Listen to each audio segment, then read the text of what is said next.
अहलुस्सुन्ना व जमात का ये मौक़िफ़ है सदियों से कि इस मसले फ़दक में बीबी पाक का वो जो मुतालबा था वो कुरान के ज़ाहिरी उमूम की वजह से था। ठीक है।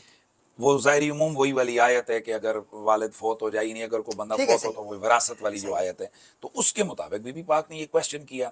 हज़रत अबू बकर सिद्दीक़ रज़ियल्लाहु तआला अन्हु का जो जवाब था, तो ये इस हदीस मुख़स्सिस की वजह से ठीक था। है।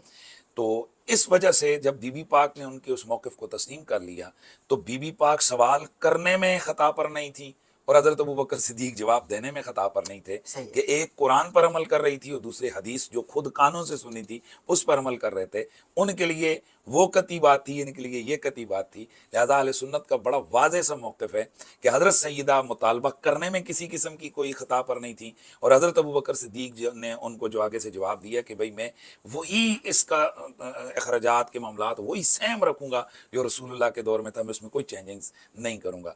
तो वाक़ईतन हज़रत अबू बकर सिद्दीक़ ने कोई चेंजिंग्स नहीं की हैं, कोई उसको अपने ज़ाती तसर्रुफ़ में नहीं लाया। वही आलुल बैत को उसी तरह का हिस्सा मिलता रहा, वही सेम उसकी वही जो है ना अख़राजात उधर ही उसके मसरफ़ वही चीज़ें रहीं कि जो ठीक रसूलुल्लाह है। के दौर में था। अब हम अहले सुन्नत व जमात के नज़दीक अबू बकर गासिब नहीं है और सय्यदा ज़हरा पाक मुतालबा करने में ख़ातिया नहीं है। हाँ।